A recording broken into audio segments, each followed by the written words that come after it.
It's the beginning of autumn. Jane and her friend Susan are going to collect autumn exhibits for a classroom display.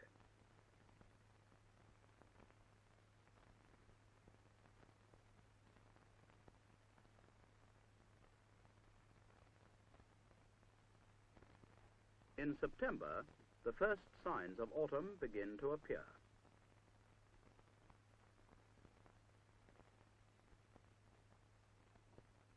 Jane will choose some autumn flowers for her collection. The marigolds and zinnias are now in full bloom. But the autumn nights will quickly kill some of the flowers, such as this morning glory. The dahlias will bloom for another month, and some hardy flowers like asters will bloom even after the early frosts. In September, the sun is setting earlier each day, and the weather may turn cool quickly. Mrs. Johnson has a fine vegetable garden. She picks the tomatoes before they get too ripe. They were planted last spring, and all through the summer they grew in the warm sun. Mrs. Johnson selects some ripe grapes for the girls.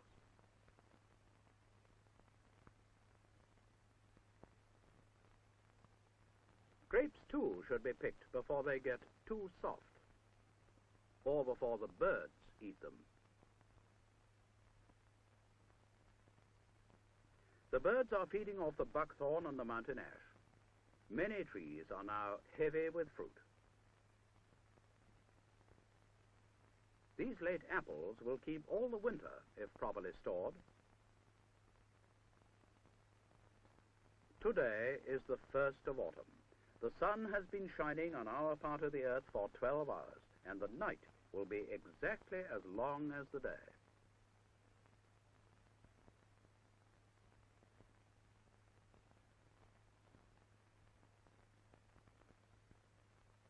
In October, the countryside is splashed with yellows and reds and browns. The maple tree has turned golden and orange. The oak leaves are changing to a bright red, and from some trees the leaves are beginning to fall. Jane's teacher is taking some of the botany class to the forest to see the autumn foliage. Since autumn began, the days have gradually been growing shorter and colder, and the trees have changed in color from green to yellow and red and brown.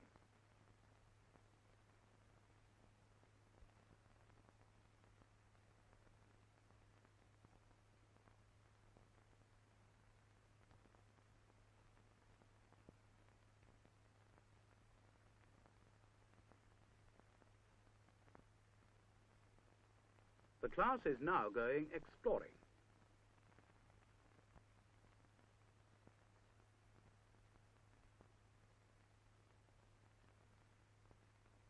The hawthorn has already lost its leaves, and the red fruits have been shriveled by the frost. Inside the fruits are tiny seeds, which the birds carry away, spreading new hawthorns about the countryside. Nearby, the leaves of the winter honeysuckle have turned a rich chocolate color. Between the old leaves, buds have formed, out of which new leaves will sprout next spring.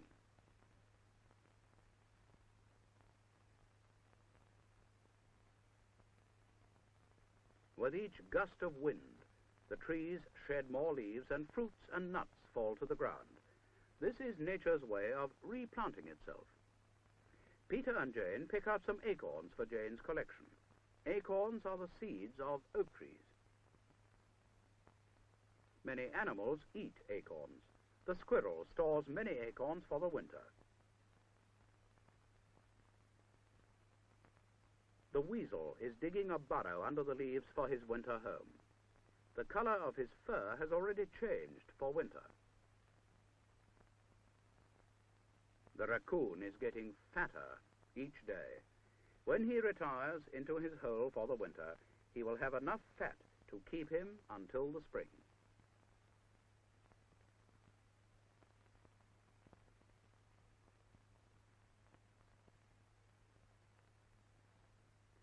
Among the fallen leaves, Jane and her classmates find many beautiful samples for the autumn display.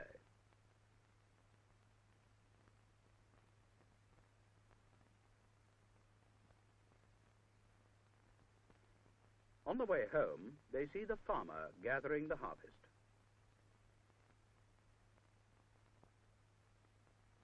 Golden corn, yellow pumpkins, and many fruits and vegetables. These pumpkins are for sale. Jane would like one, and so would Peter.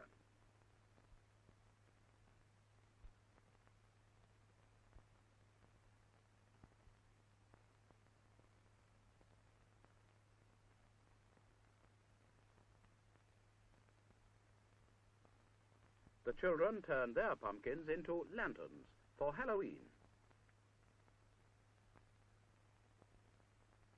One day in November, they notice an empty bird's nest.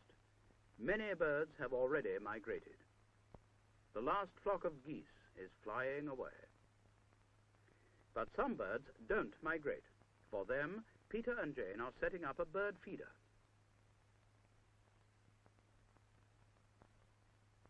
The seeds may help some birds to survive the hardships of winter. Jane and Peter are helping their mother to rake up the leaves. Some plants form seeds and then dry up at the end of the season. The roots of other plants stay alive under the ground until the spring.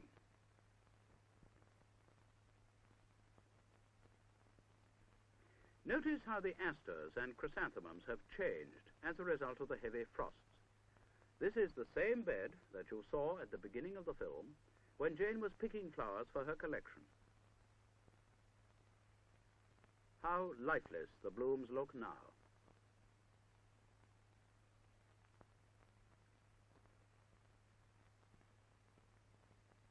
Peter and Jane are carrying the leaves to the corner of the garden, where their father will make a compost heap. There the leaves will rot and become a kind of fertilizer. In front of the house, the branches are quite bare, and the lawn is covered with dry leaves. The children are warmly dressed, for even on sunny days, the November air is cold.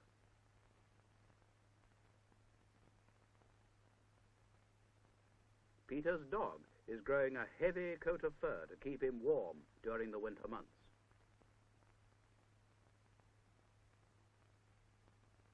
In the country, the smell of burning leaves is another sign of autumn.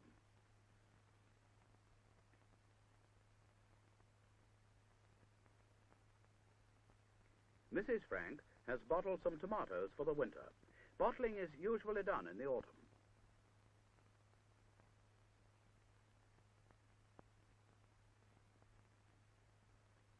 Tomorrow is the day of the school autumn display. With Peter's help, Jane has gathered together a fine collection.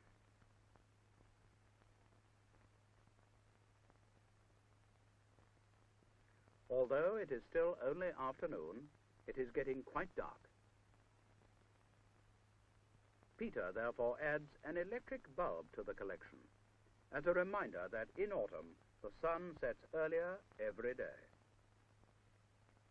Jane is proud of her collection, and while building it, she has learnt many things about the countryside in autumn.